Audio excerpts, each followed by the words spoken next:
Uh, my man Jai Opetaia was in a pretty tough fight. I told you guys that this guy Glanton was, or Glanton, however you want to pronounce it. You know me, I murder names. Brandon Glanton was a tough character, and he certainly proved it on Sunday night.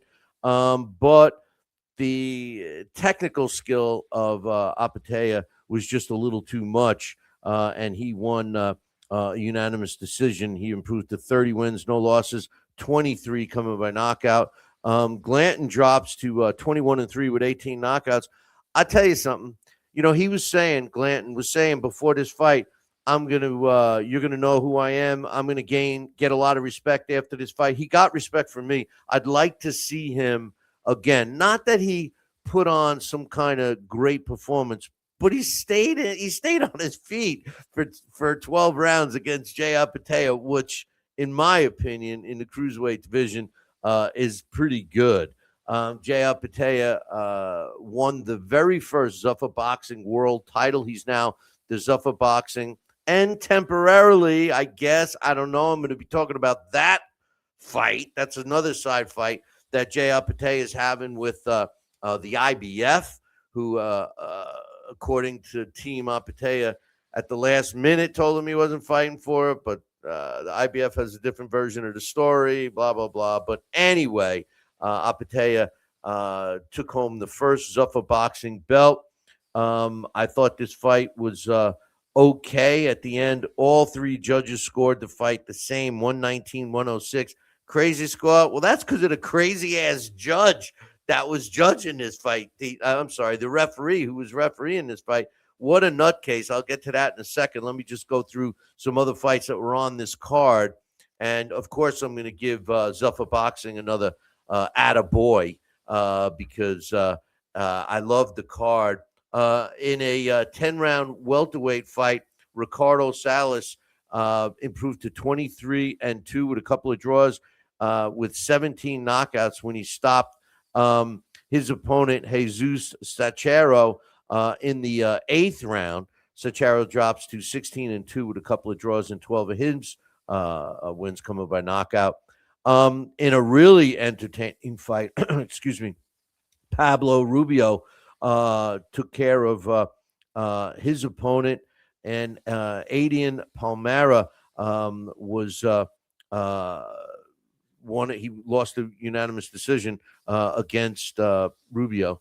Rubio improves. The judges scored at 77-73, and two of them, and one judge had it 76-74. Rubio moves to 15-0 with 5 knockouts. Palmera drops his first loss of his career, 14-1 now with 9 knockouts. There was a good fight between Vlad Panin and Shinard Bunch. Palin moved to 24-2 with 15 knockouts by winning that fight. Bunch drops to his fourth fight of his career, 22-4 with a draw, and 18 of his wins coming by knockout. In the heavyweight division, Joshua Juarez took Jardy Anderson through 8 rounds. The way the judges scored at 79-73, 78-74, 77-75, all for Juarez. He's still undefeated at 15-0 with 9 knockouts. Anderson drops his second fight of his career, 11-2 with 9 knockouts. In the featherweight division, Ethan Ramos and Jacob Perez put on a pretty entertaining fight. At the end, it was a majority draw. One judge had a 57-55 for Ramos, and twice 56-56 as a draw. Perez now 8-0 with a draw and 3 knockouts, and Ramos goes to 4-1 with a draw and 1 knockout. There was a couple of other exciting fights on this card as well. You know, here's my thoughts on the card. First and foremost, I thought that Zuffa Boxing once again came through. I mean, I loved the card. Look, I was telling you guys about what we were going to see with this. All right. And we're seeing it. We're seeing entertaining fights. We may not know. Listen, I'll be honest. I wasn't as familiar with, especially these guys that, you know, had 8 fights or less. I wasn't as familiar with them. But this is the kind of these are the kinds of fights you need to watch. You need to watch young fighters climbing the ladder, fighting against other fighters that are similar. No more cherry picking, no more, hiding and maintaining. Let them fight each other, because even in a loss, if they perform well, they're going to gain some fanfare. And the one thing that I believe that Zuffa Boxing is going to give these fighters, especially the young ones, um, no, Sean, my man Sean saying, is Oscar still fighting? No, he's not fighting. It's a lawsuit. It's a lawsuit that I was talking about. But one thing about this Zuffa Boxing that I really enjoy is the entertaining fights. And at the end of the day, boys and girls, isn't boxing? It's a form of entertainment. Yes, the athletes, they work very hard. They deserve as much money as they possibly can get. But at the end of the day, it's entertainment. And part of my main topic today is unity. And when I say unity in boxing, I want to see all these fighters in one pool to be competing against each other. And then the best will truly rise to the top. I'll get to that in a second. But my thoughts on the broadcast. And the reason why I'm breaking down these broadcasts is because it's kind of news up for boxing. It's on Paramount. First and foremost, I got 6 points I want to make. First and foremost, Sundays, Betty bad. I don't like the fights on Sundays, especially at night. I like to be in my feety pajamas early on, especially on Sundays. But luckily, the Paramount platform lets you watch the replay. So when I wake up, at the crack of 3 a.m., I get to watch the fight as if it's live. And the thing I did like a little better about Paramount, to be honest, is they showed a fight. I didn't have to watch all the other bullshit. All of the ring walks and all the little stories beforehand that I already know. So I got to watch the fight. The every round, bang, it was great. I didn't like that I didn't get to see some of the other fights, the undercard. I had to search for those later on, but I would have liked to have seen, the whole card, just the fights like they did without all the BS. I don't like Sundays, Dana. If you're listening, try to move them to Fridays. I know you got your UFC on Saturdays. I think this would be great. There's Zuffa Boxing on Paramount on Friday nights. Remember, we used to have something called Friday night fights, and Friday night fights used to be great. I used to love it. I love Tuesday night fights too. But the point is that Friday night fights, it's like it kicks off the weekend, and especially if you see an entertaining card like we saw, on Sunday, that it would be great. Listen, Dana, if you're watching, if you're listening, if somebody is watching or listening, give Dana a call. Tell him Friday nights will work a lot better. The commentating team, Joe Tessitore, Max Kellerman, Andre Ward. Look, Joe Tessitore, I said this before. Joe Tessitore can call a football game better than anybody you've ever seen, especially college. Okay, boy, does he call a great game. Boxing, he used to be better than he is now. Now he's hard to listen to sometimes. Max Kellerman, he's a knowledgeable guy.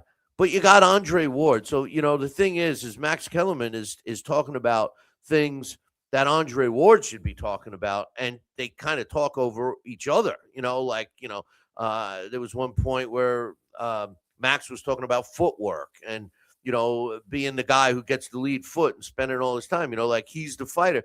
I think Andre Ward should get those things, and Max Kellerman should analyze other aspects of the fight. One other thing, they didn't shut up, boys and girls. Joe Tessitore, Max Kellerman, and Andre Ward did not shut up for 1 second of every round. They talked and talked and talked. I don't know about you, but I kind of want to watch the friggin' fight. I don't want to watch. And not only that, here's two, they were talking about the punch stats so quickly into this fight. It's like, is that's what's happened to you guys, the boxing audience?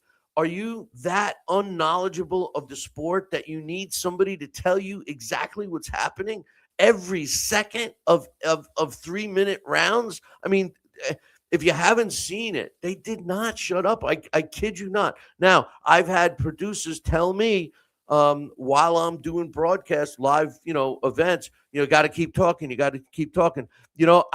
Listen, I understand that you don't want dead air, but there's a time to let the fans watch what's happening. That's why I loved Nick Charles. Nick Charles is one of the best boxing announcers ever. And he used to say, we lost him too early, unfortunately, but he said, the secret to calling boxing is call the action that's in front of you. These guys were just dragging it out. Then here's another thing I didn't like. They were actually showing replays during the round. So you're watching the fight, and all of a sudden, here's that punch. It's down in the left-hand part of the screen. So what do? You look down there at the replay and you miss something on the live action. I don't know if I like that. I like watching the replays right in after the round when they're in their corners. They're getting instructions, they're getting water, whatever they're doing in their corner. That's the time to make some comments about the round. That's the time to talk about the replays and good punches that landed, or if there was a knockdown or what have you. That's the time to do it, not during the fight, in my opinion. The punch stats, listen, I complain about this. They all do it. I just don't get Coach is saying I envisioned you turning the sound off. I almost did, but I was trying to evaluate it, but I hung in there, Coach. I hung in there. The punch stats, look, boys and girls, it's not statistics. We talk about this all the time. It's guys that are it's opinionated. It's subjective. You and me and Joe Schmo can be sitting ringside. We could even be sitting next to each other and watch a punch that gets thrown. And I could say it landed flush. The one guy could say it missed. The other one could say it grazed them, defensive move. I mean, that's just the angle that you're watching the fight. So to suggest that two guys, and that's how it works, two guys, if you're lucky, one guy's got the red corner, one guy's got the blue corner, and they're counting the punches. They're also scoring what they believe is a power punch or a jab. And one of the things that I don't like about the punch stats is that, a jab is counted as a jab. So if you open up the fight and you jab and you knock your opponent out with a jab, a nice stiff, hard jab, it's still a jab. They don't call it a power shot, even though it just knocked the guy out. It's kind of strange. I like the stats after the fight as a discussion topic. The referee, Alan Huggins, was probably the worst refereeing job I've seen in a very long time. I mean, this guy, I think he was trying to keep up with the announcers because he didn't shut up either. He was barking at these guys. Every time they did something, he would yell at them, stop, holding. Max made a good point during this, because each of them at times were wrapping their opponent's glove, but they were actively punching and landing punches with their free hand, which, a lot of referees will tell you, good referees will tell you that they let them do that. They get an opportunity to punch their way out, fight their way out of the half clinch. This guy kept breaking them up every time. And he ended up taking a couple of points away from both of them. 1 point from Opetaia for holding, 1 point from Glanton for holding, 1 point from Glanton for hitting low blows. I mean, he over refereed. It was sad. It was sad to watch. And then my last point on this fight is that the crowd seems small. And, one of the things I'm always telling you guys, how I love the UK boxing scene, the European boxing scene in general. Chevy and I, we're in Europe a couple of times, and the crowds were always crazy, and you watch them on TV, and they always are. They're into it. They're cheering. They're singing. They're having a good time. It's a diversified crowd. Young people, old people, couples, single people, girls by themselves, guys by themselves. I mean, it's a diversified crowd. Here in the States, you don't see that as much, and they sit there. They're very quiet. They're very, very, very quiet. Maybe they get a little crazy if somebody gets knocked out or somebody's getting rocked pretty bad. They'll all of a sudden wake up. But aside from that, I'm talking about the European fans. They're singing and cheering every second of the round, even if it's not exciting. So some other fights real quick.